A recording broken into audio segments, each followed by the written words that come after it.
had so much fun with this film, and I think that of it as a horror comedy slasher, but I think it takes the slasher element quite seriously. So your film does some interesting things with the tropes of the genre, which I'd love to get into, but it also feels like really a throwback to 1970s and 80s slashers. So I'd love to know what those films mean to you and how they've influenced you.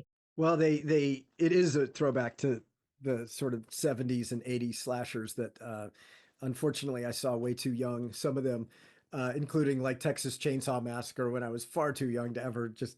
I never watched the whole thing, but my older brother forced me to watch little pieces of it just to corrupt me.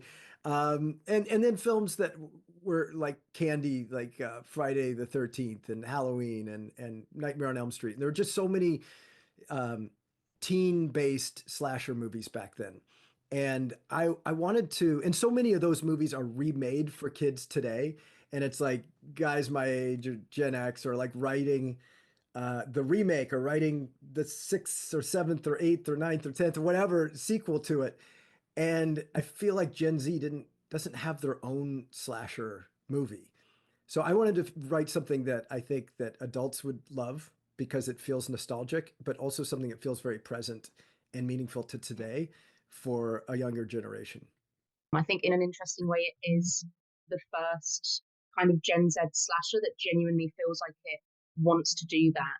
And with the slasher tropes in your film, I loved how you do interesting things with them. And I always thought when I watched it, this is a slasher film I'd recommend to someone who may not necessarily like slashers, since it subverts the assumptions of the genre and it contains all of the best bits of it at the same time.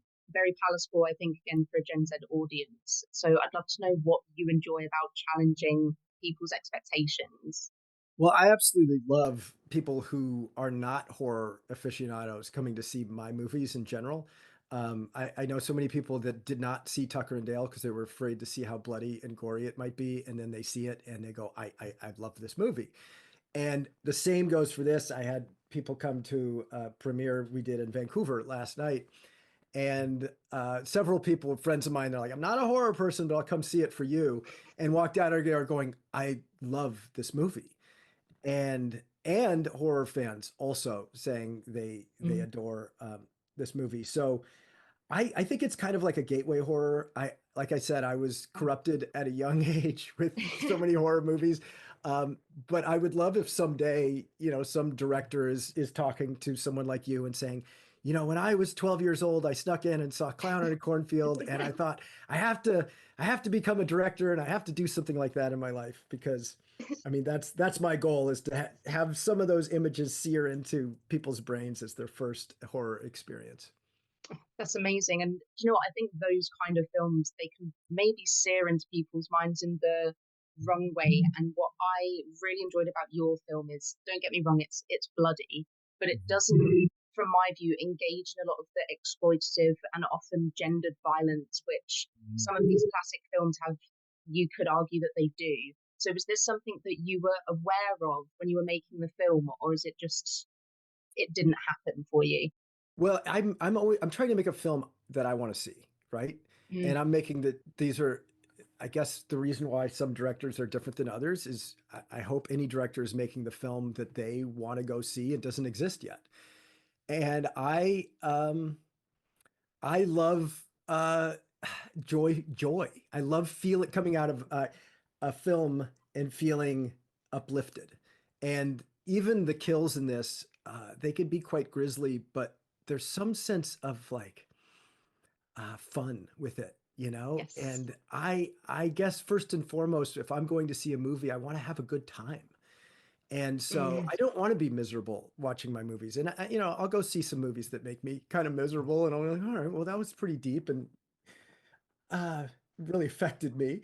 But I think we have enough misery in our lives right now. Let's show a movie that gets us through hard times and shows that we can have humor and levity at the same time.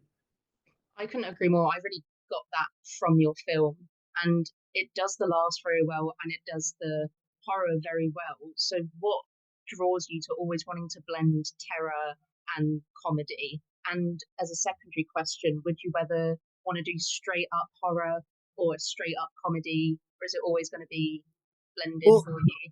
well, like weirdly enough, this is my straight up horror. This is my Mm, horror thriller.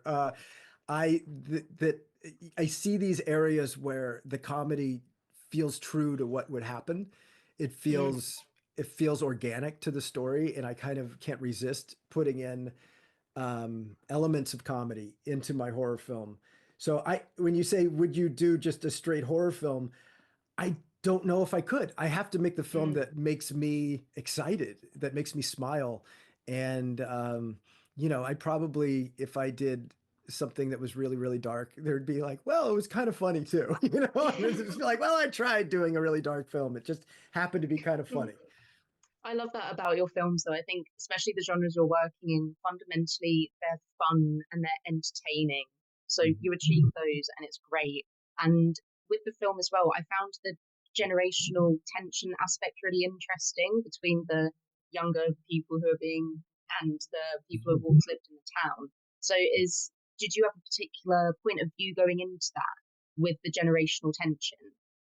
Definitely. I mean, I think it's sort of obvious to our time, but there's a power struggle, between hanging on to the past, and pushing forward into the future and making a better world, and sort of harvesting the world for your own advantage. And I do feel like a lot of the older generation has just left the younger generation, has really let them down by not being there for them. Like, hey, let's create a better world, guys. No, it seems to be a lot of short-term reward for an Mm, older generation that's just sort of reaping the benefit of a booming economy, mm, and not giving a whole hell of a lot back for as a better society. So I see the anger that way, and then I can also somewhat relate to the anger of just change happening too fast, and yeah. an older generation wanting to say, "Hey, slow down.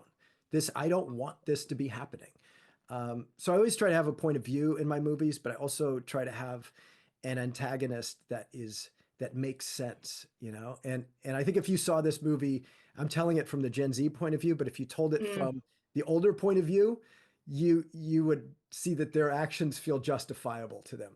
That could be very interesting, a much darker Yeah, film from their yeah, perspective. that would be the And film maybe I don't want to tell because it's just so we won't brutal. we won't go there.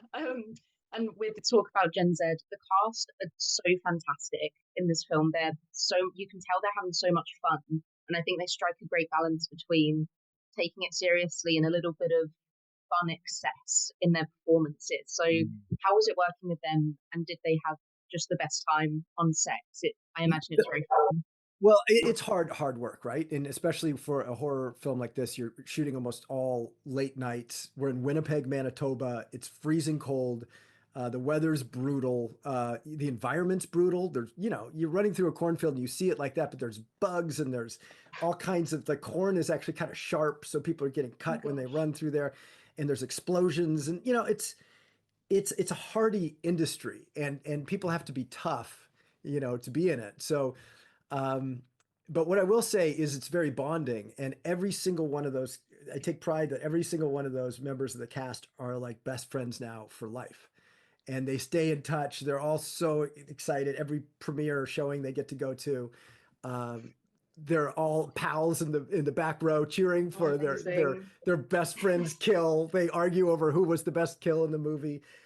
So I take a lot of pride in making a movie where like everybody falls in love with each other. It's not combative on set. Mm, And in fact, the older generation and the younger generations, all those cast members love each other to death. So that's good to know yeah. because it didn't seem it. No, and it's wonderful to think that you could cross generational lines, and Kevin Durand and Will Sasso are two of the kindest people in the world. So they're not doing any teenager killing in real life. We're putting that to bed. It's not Yeah. happening. Yeah. Well, thank you so much for taking the time to talk to me. And your film was so great, and I cannot wait to see what you're going to do in the future as well. Thank you. Thank you so much. Great talking to you.